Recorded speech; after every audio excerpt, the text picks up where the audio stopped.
చెప్పండి. మీ మీ జేజీకి ఎప్పటి నుంచి కళ్ళు 3 ఏళ్ళు కళ్ళు ఏమేమి ఉన్నాయి ప్రాబ్లం చెప్పండి. కన్ను ఈ పాప చెప్తాను చెప్పండి. కళ్ళ నీరు కారుతుంది, కళ్ళు మంటలు, నొప్పులు ఉన్నాయి, నొస్తున్నది కదా, నీళ్ళు కారుతున్నాయి. హాస్పిటల్ చూపించిన మీకు కారకుండా ఉన్నదే కారుతుంది. హాస్పిటల్ చూపించిన కారుతుంది. అమ్మ నువ్వు చెప్పు, నువ్వు పాప నువ్వు రామ్మ, నువ్వు చెప్పు. మీ అత్తకి ఎట్లున్నా చెప్పు.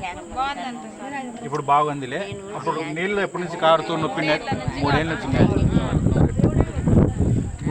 3 ఏళ్ళు కారుతుంది. ఇప్పుడు నీకు ఎవరు తగ్గించిన రండి ఎవడే మీరు కుటుంబం, మీరే కుటుంబ సభ్యులు కదా. మీ అత్త పేరు ఏం పేరు? మీది ఆ ఊరు? మరి ఆ కంటి నొప్పి కళ్ళ నీరు 3 ఏళ్ళ నుంచి కారుతుంది. ఎన్ని హాస్పిటల్ చూపించి తగ్గలేదా? హైదరాబాద్ కూడా చూపించి హైదరాబాద్ కూడా చెప్పు. హైదరాబాద్ కూడా చూపించి తగ్గలే. ఇప్పుడు నీకు ఎవరు ఎట్లా తగ్గించినా నేను? నువ్వే తగ్గించా ఎట్లా ఎట్లా ఫోనా చెప్పండి. ఫోన్ నుంచి సార్ దగ్గర ఫోన్ నుంచి మొహం కనపడుతున్నాను. ఫోన్ నుంచి తగ్గించా సార్. ఎట్లా ఆమెకి ఎట్లా తగ్గిందమ్మా?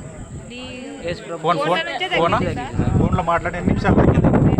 2 నిమిషాలు బాగా కన్ను నీళ్ళు కారకుండా తగ్గిపోయింది సార్. నొప్పి కూడా తగ్గి బాగుంది. ఇప్పుడు తగ్గింది సార్. యేసు ప్రభువుకు నమస్కారం చెప్పండి. చేతులు చెప్పండి. యేసు ప్రభువుకు నమస్కారం.